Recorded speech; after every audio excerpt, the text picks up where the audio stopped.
तुम्हारा अन्नदाता, पग पग पर है संग तुम्हारे अन्नदाता। लहू किसानों का बन के पसीना सींचता है धरती का सीना।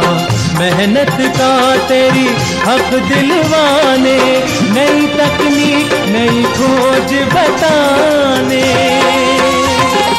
पशुधन को गुणवान बनाना, पौध सुरक्षा को सिखलाना, खेती के सब गुर समझाने, भारत का सरताज बनाने। आठों पहर है संग तुम्हारे अन्नदाता, अन्नदाता। नमस्कार, मैं राधा ठाकुर आप सभी दर्शकों का अन्नदाता के इस कार्यक्रम में स्वागत करती हूं। हमारे देश का किसान जन का पोषक है, वे श्रम का देवता है, अन्नदाता है, उसमें ही भारत की आत्मा निवास करती है। ऐसे ही किसान भाइयों की प्रगति के लिए हम खेतीबाड़ी से जुड़ी बहुत सी नई लाभकारी जानकारियां हर रोज सुबह लेकर आते हैं। तो चलिए कार्यक्रम शुरू करने से पहले देखते हैं क्या है आज के अन्नदाता में। अनार के बागों में कीट की रोकथाम के उपाय।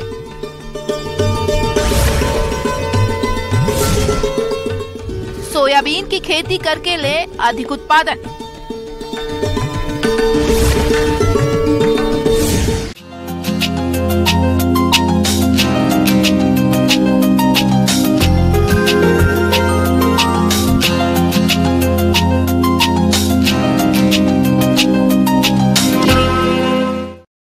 अपने राज्य में अनार की बागवानी तेजी से फल फूल रही है और अच्छी आमदनी के चलते किसान अनार की बागवानी को बड़ी तेजी से अपना रहे हैं। लेकिन कई बार अनार के बाग में विभिन्न प्रकार के कीटों का प्रकोप होने लगता है, जो कि अनार के फलों की क्वालिटी को खराब कर देते हैं, जिससे किसानों को भारी नुकसान होता है। इसलिए समय रहते इनकी रोकथाम करना जरूरी है। तो इसके लिए किसान कौन कौन से उपायों को अपनाएं, जानते हैं श्री कर्ण नरेंद्र कृषि महाविद्यालय जोबनेर की प्रोफेसर डॉक्टर मनीषा शर्मा से।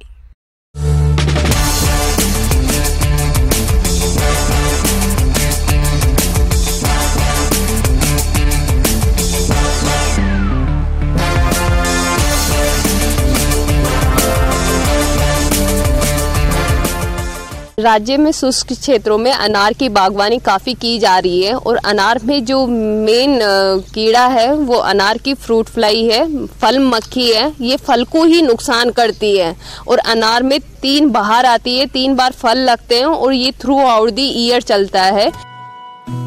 किसान भाइयों, फल मक्खी कीट के कारण अनार के फल काणे हो जाते हैं और ऐसे फल ना तो खाने लायक रहते हैं और ना ही ऐसे फलों का बाजार में कोई भाव मिल पाता है और किसान को इस फल मक्खी कीट से भारी नुकसान उठाना पड़ता है।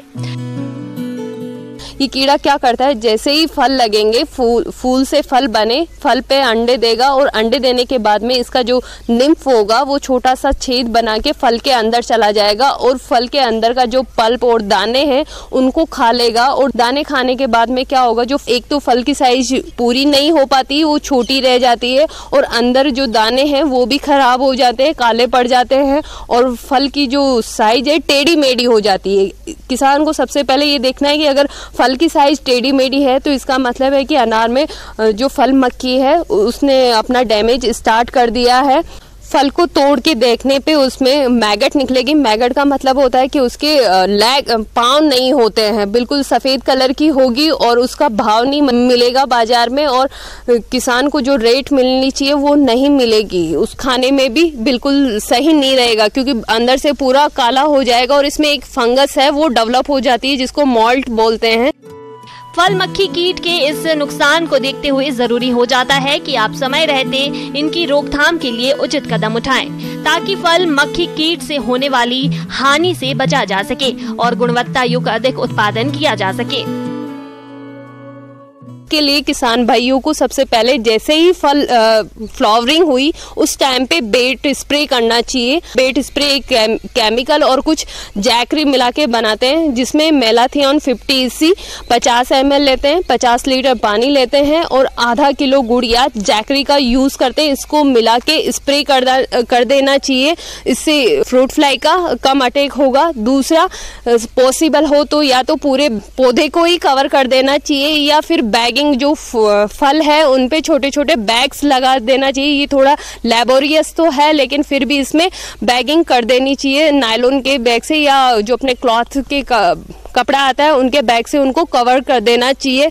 और सिस्टमेटिक जो इंसेक्टिसाइड है, इनके जो अल्टरनेट होस्ट है, बगीचे के आसपास जो वीड्स हैं उनको हटा देनी चाहिए। सोलेनेसी जो वीड्स हैं उनको हटा देनी चाहिए, क्योंकि उनपे ही फ्रूट फ्लाई एग लेइंग का काम स्टार्ट करती है। और इनकी जो प्यूपेशन है वो जमीन के अंदर होती है, तो जमीन के पौधों के पास जमीन की गुजाई करके और उसमें कार्बोफ्यूरान 3G मिला देनी चाहिए। और इसके स्प्रे के लिए सिस्टमेटिक इंसेक्टिसाइड्स हैं उनका उपयोग करना चाहिए। डाइमिथोड 30 EC 1 ml प्रति लीटर पानी में मिला के स्प्रे करना चाहिए। फिप्रोनिल है 25 EC 1 ml प्रति लीटर पानी में मिला के स्प्रे करना चाहिए। नीम केक का भी यूज करना चाहिए। एक जो 3 साल का पौधा है उसमें 5 से 10 किलो पर पौधे के हिसाब से नीम केक को मिला देना चाहिए। और फ्रूटिंग के टाइम पे इसमें नीम ऑयल का स्प्रे करना चाहिए। नीम ऑयल 1% का स्प्रे करना चाहिए, ताकि इसकी जो एग लेइंग है वो फलों पे टिके नहीं और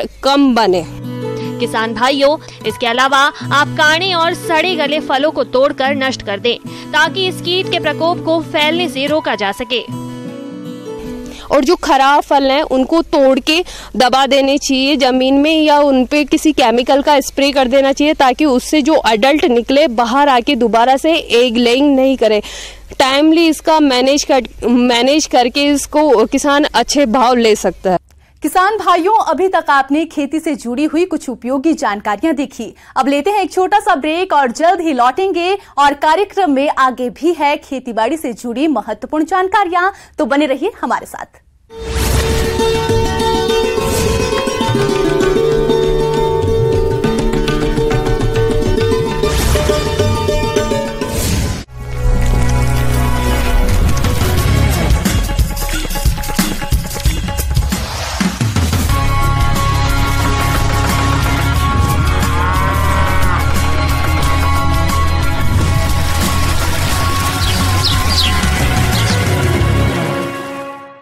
ब्रेक के बाद आप सभी दर्शकों का अन्नदाता में स्वागत है। तो चलिए अब रुख करते हैं अगली कड़ी की ओर।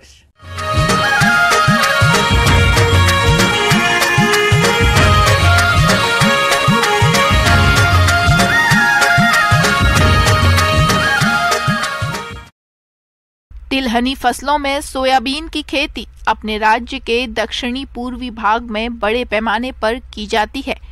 और जो किसान भाई सोयाबीन की खेती करके अधिक उत्पादन लेना चाहते हैं, वो इसकी उन्नतशील किस्मों का चयन करके खेत की तैयारी और खाद उर्वरकों का प्रयोग करते हुए वैज्ञानिक तकनीक से बुआई करें, तो सोयाबीन की फसल से अधिक उत्पादन ले सकते हैं।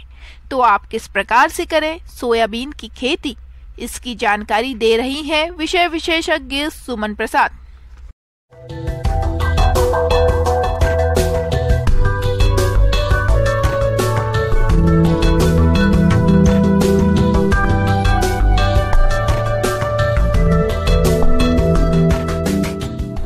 सोयाबीन की जो खेती है उसके संबंध में आपको जानकारी देना चाहूँगी। अपनी प्रजाति का चयन अपने खेत की परिस्थिति के अनुसार किया जाना चाहिए। तो मेरा सजेशन, मेरी सलाह ये रहेगी कि मध्यम अवधि की प्रजातियों का चयन किसान भाई करें, कम या मध्यम अवधि की। JS 9560 एक प्रजाति ऐसी है जो किसान भाइयों के पास व्यापक रूप से उपलब्ध है। 138 एक नई प्रजाति NRC की आई है जो कम ड्यूरेशन की है। 2172 एक वैरायटी है। मीडियम ड्यूरेशन की वैरायटी है 2069 2001-4। ये कुछ ऐसी प्रजातियां हैं। लंबी अवधि की प्रजातियां भी ले सकते हैं 2020-116 2001-4। ये कुछ ऐसी प्रजातियां जो कि ज़्यादा अवधि की हैं, वो आपको निश्चित ही उपज ज्यादा देती हैं। भूमि का चयन और तैयारी। सोयाबीन की खेती अधिक हल्की रेतीली व हल्की भूमि को छोड़कर सभी प्रकार की भूमि में सफलतापूर्वक की जा सकती है, लेकिन पानी के निकास वाली चिकनी दोमट भूमि सोयाबीन के लिए अधिक उपयुक्त होती है। जहां भी खेत में पानी रुकता हो वहां सोयाबीन की बुवाई ना करें।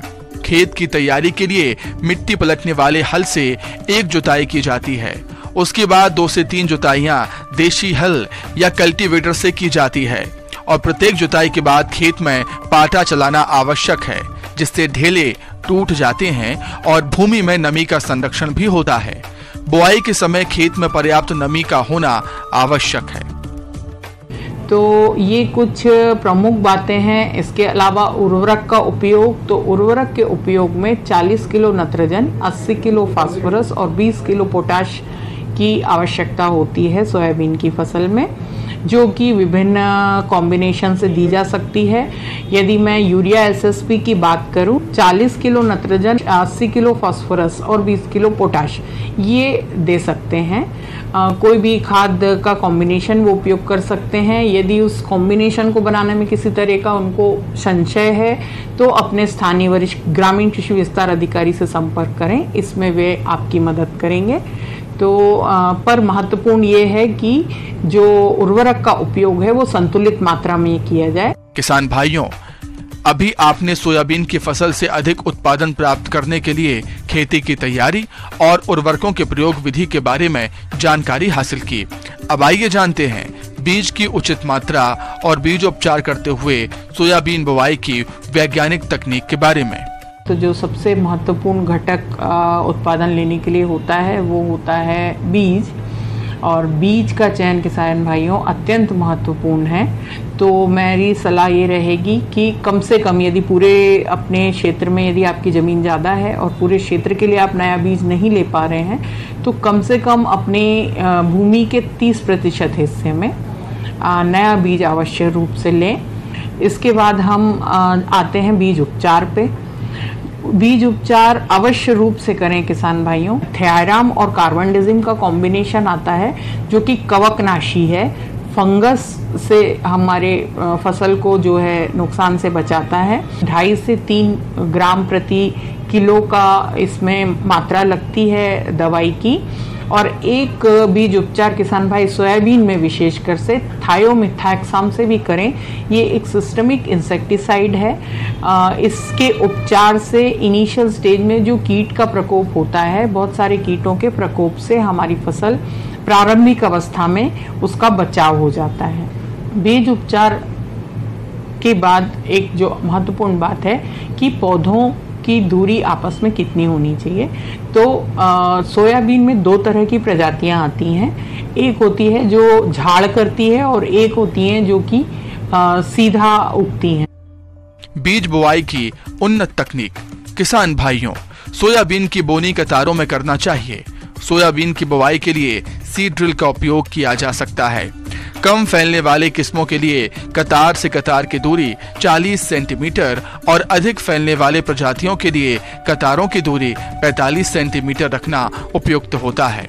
और 20 कतारों के बाद एक कूट जल निथार व नमी संरक्षण के लिए खाली छोड़ देना चाहिए। इसके अलावा सोयाबीन के बीजों की गहराई 2.5 से 3 सेंटीमीटर रखना जरूरी होता है। तो नींदा एक बहुत समस्या खरीफ की फसलों में है, बड़ी समस्या है। इसलिए 2 तरीके से हमको नींदा नियंत्रण के ऊपर काम करने की आवश्यकता है। वैसे तो जो सबसे अच्छा तरीका होता है वो ये है कि हम हाथ से निंदाई करें। अगर हमारे पास ज़मीन बड़ी है किसान भाइयों के पास, तो हो सकता है कि हाथ से नींदा का उपचार करना या निकालना संभव नहीं हो सकता। ऐसी स्थिति में मैं 2 तरह के जो हमारे नींदानाशक हैं उनके उपयोग की सलाह देती हूँ। लेकिन सलाह देने के पहले इस बात का किसान भाई अवश्य ध्यान रखें कि जब हम रासायनिक निंदानाशी उपयोग करते हैं तो जो समय सीमा बताई गई है वो अत्यंत आवश्यक है कि उसका पालन किया जाए। जैसे हम एक प्री इमर्जेंस वीडिसाइड पेंडिमिथलिन का उपयोग की सलाह देते हैं, लेकिन ये अत्यंत आवश्यक है कि खेत में बीज जाने के 72 घंटे के अंदर आप उस निंदानाशक का प्रयोग करें। सोयाबीन के जो उत्पादन लेने के संबंध में मैंने कुछ जो भी जानकारियां दी हैं, मेरी अपील है कि किसान भाई इनका उपयोग करें और अपनी फसल में पर्याप्त उत्पादन लें। आगे और भी है खेतीबाड़ी से जुड़ी बहुत सी रोचक जानकारियां, पर यहां रुकेंगे एक छोटे से ब्रेक के लिए और जल्द ही हाजिर होते हैं।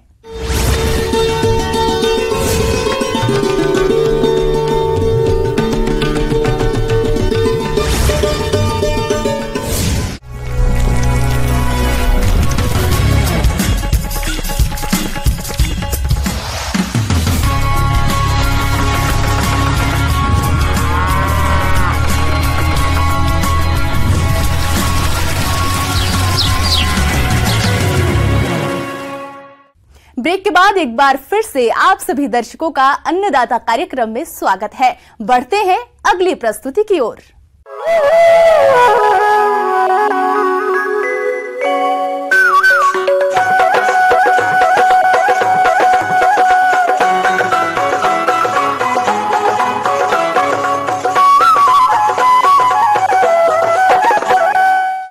खेती के साथ साथ अन्य व्यवसाय शुरू करने की चाहत रखने वालों के लिए मुर्गी पालन एक मुनाफे वाला व्यवसाय साबित हो सकता है, क्योंकि इस व्यवसाय को शुरू करने के लिए बहुत ज्यादा पूंजी की आवश्यकता नहीं होती है। और खासकर देसी मुर्गियों की बात करें तो आजकल इनकी कई नई प्रजातियां विकसित हो चुकी हैं। एक ऐसी ही मुर्गी की नस्ल है कड़कनाथ। तो इसकी क्या विशेषताएं हैं और इसको पालने के क्या क्या फायदे हैं, देखिए हमारी ये खास रिपोर्ट।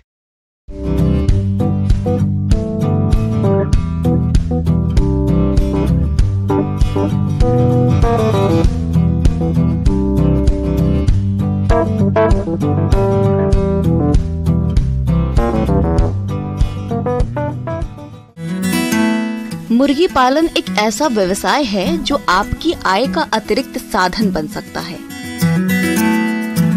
यह व्यवसाय बहुत कम लागत में शुरू किया जा सकता है और इसमें मुनाफा भी काफी ज्यादा है। देश में रोजगार तलाश रहे युवा इसे रोजगार के तौर पर अपना सकते हैं। पिछले 4 दशकों में मुर्गी पालन व्यवसाय क्षेत्र में शानदार विकास के बावजूद कुक्कुट उत्पादों की उपलब्धता तथा मांग में काफी बड़ा अंतर है। अगर किसान कम लागत और कम स्थान में देसी मुर्गी पालन की शुरुआत करने जा रहे हैं तो उनके लिए कड़कनाथ मुर्गी के नस्ल को पालना काफी लाभदायक साबित हो सकता है, क्योंकि कड़कनाथ मुर्गी के मांस और अंडों में प्रोटीन तो होता ही है, साथ ही उसमें कई औषधीय गुण भी होते हैं। दरअसल कड़कनाथ प्रीमियम ब्रीड है। इसके मीट का दाम आम चिकन की तुलना में 3 गुना ज्यादा होता है। चटकदार काले रंग के इस मुर्गे में फैट न के बराबर होता है और स्वाद बड़ा अच्छा रहता है। कड़कनाथ मुर्गे की इस नस्ल को काली मासी भी कहा जाता है। ये मुर्गे पूरी तरह काले होते हैं। कड़कनाथ मुर्गे का खून और मांस भी काले रंग का ही होता है तथा इनके अंडे सुनहरे रंग के होते हैं।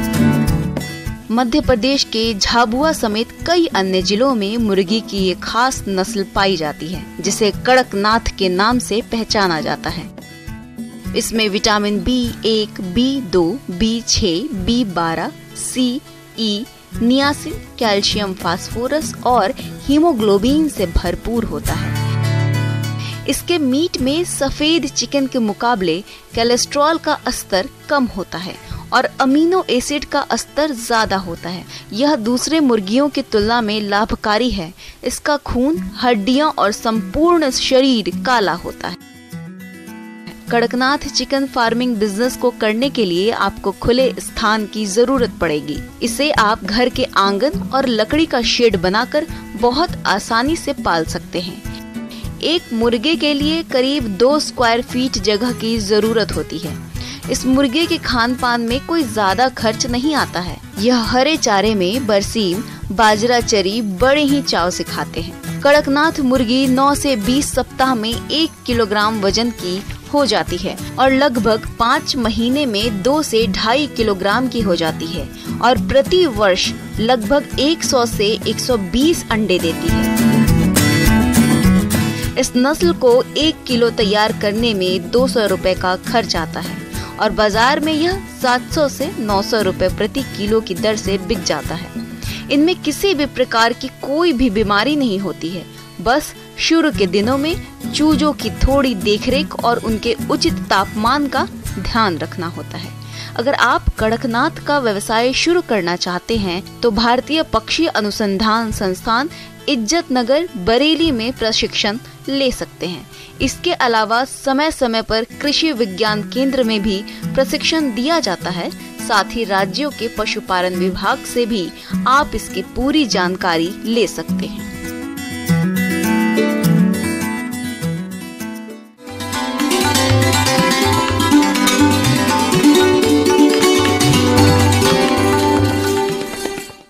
अन्नदाता हेल्पलाइन निःशुल्क फोन संपर्क सेवा के माध्यम से आपके द्वारा पूछे गए प्रश्नों में से 1 या 2 महत्वपूर्ण प्रश्नों को हम अपने कार्यक्रम में शामिल करते हैं। इसी के तहत आज किसान का सवाल और उसका जवाब इस प्रकार से है। अन्नदाता निःशुल्क फोन संपर्क सेवा के माध्यम से पूछे गए प्रश्नों में से आज हमने जिस प्रश्न को कार्यक्रम में शामिल किया है उसे पूछा है ग्राम कोलासर, जिला बीकानेर के कृषक रोहन गुर्जर ने। ये भेड़ की मारवाड़ी नस्ल के बारे में संपूर्ण जानकारी चाहते हैं। तो रोहन गुर्जर जी, आपकी जानकारी के लिए प्रस्तुत है कार्यक्रम का ये अंश।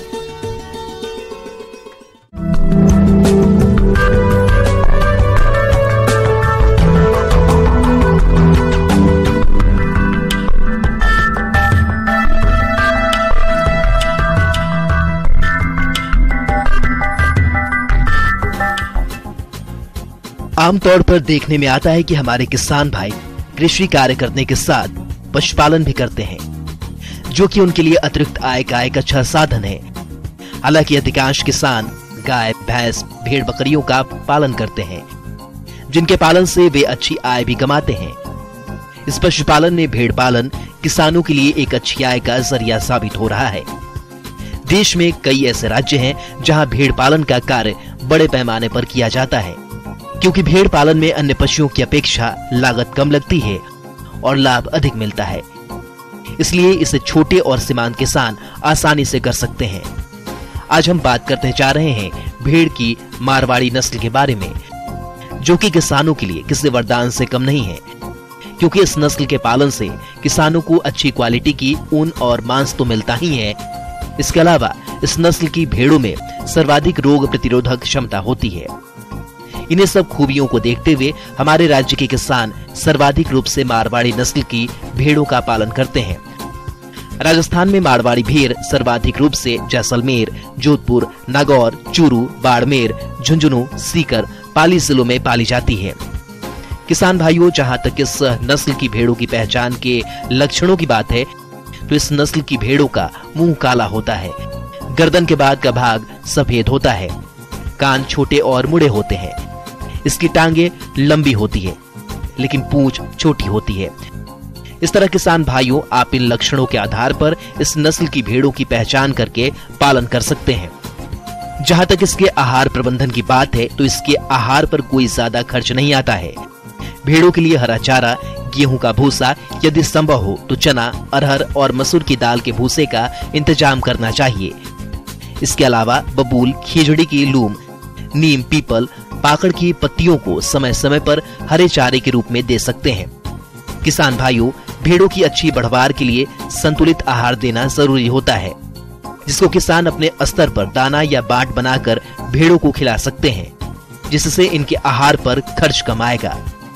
100 किलोग्राम दाना या बाट बनाने के लिए जरूरी अव्यय इस प्रकार से हैं: मूंगफली की खली 15 किलोग्राम, गेहूं या धान की भूसी 25 किलोग्राम, जौ, ग्वार, बाजरा, अनाज 57 किलोग्राम, खनिज मिश्रण 2 किलोग्राम और नमक 1 किलोग्राम को अच्छी तरह से मिलाकर तैयार करते हैं। किसान भाइयों, अब बात करते हैं भेड़ को कौन सा आहार कितनी मात्रा में खिलाना चाहिए। तो इसके लिए भेड़ को प्रतिदिन प्रति पशु सूखा चारा 1 किलोग्राम, हरा चारा 1 किलोग्राम, दाना बाट 200 ग्राम, खनिज लवण 10 ग्राम, नमक 10 ग्राम खिलाना चाहिए। किसान भाइयों, यदि आपके पास चराई की अच्छी व्यवस्था है तो अपने भेड़ों की चराई करवाएं, जिससे आपको भेड़ों को ज्यादा दाना बाट देने की जरूरत नहीं पड़ेगी। साथ ही इनके आहार पर आने वाले कुल खर्चे में भी कमी आएगी। इस तरह किसान भाइयों, आप इस नस्ल की भेड़ों की देखरेख और उनका प्रबंधन सही तरीके से करते हो तो आपको प्रति भेड़ प्रति वर्ष उनका उत्पादन 1.5 से 2.5 किलोग्राम मिलेगा। इस नस्ल की भेड़ों के उनका उपयोग गलीचा और कारपेट बनाने में काम आती है, जिस कारण किसानों को इसकी ऊन का अच्छा बाजार भाव भी मिल जाता है। किसान भाइयों, इस नस्ल के बारे में और अधिक जानकारी के लिए आप केंद्रीय भेड़ एवं ऊन अनुसंधान संस्थान अंबिका नगर टोंक में संपर्क कर सकते हैं। इस तरह जो किसान भाई इन सभी खूबियों को देखते हुए भेड़ की मारवाड़ी नस्ल को पालना चाहते हैं तो आप इस नस्ल की भेड़ का पालन करके अच्छा खासा मुनाफा कमा सकते हैं।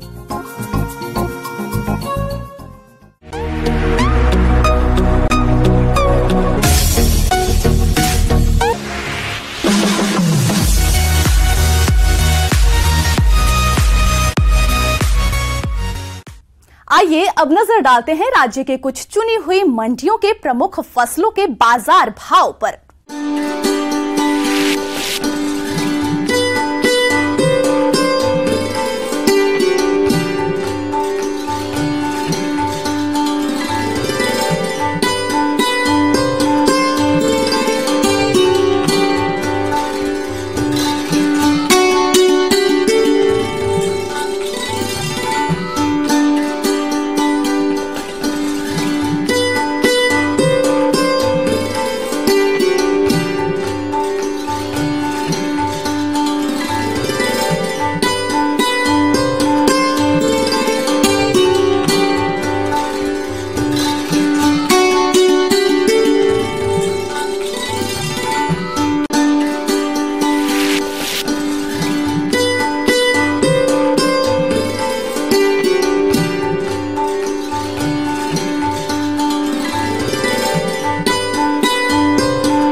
किसान भाइयों, अन्नदाता आपकी सेवा के लिए संकल्परत है। कृषि संबंधित समस्या और सुझावों के लिए आप हमें इस पते पर संपर्क कर सकते हैं।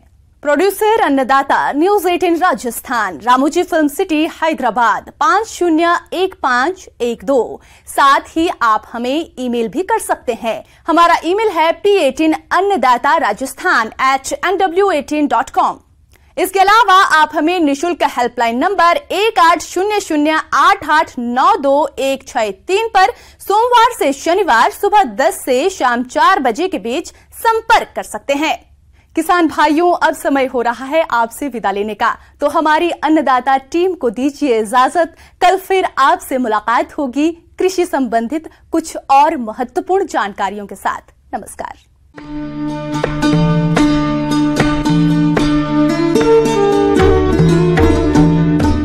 बीजेपी के राष्ट्रीय महामंत्री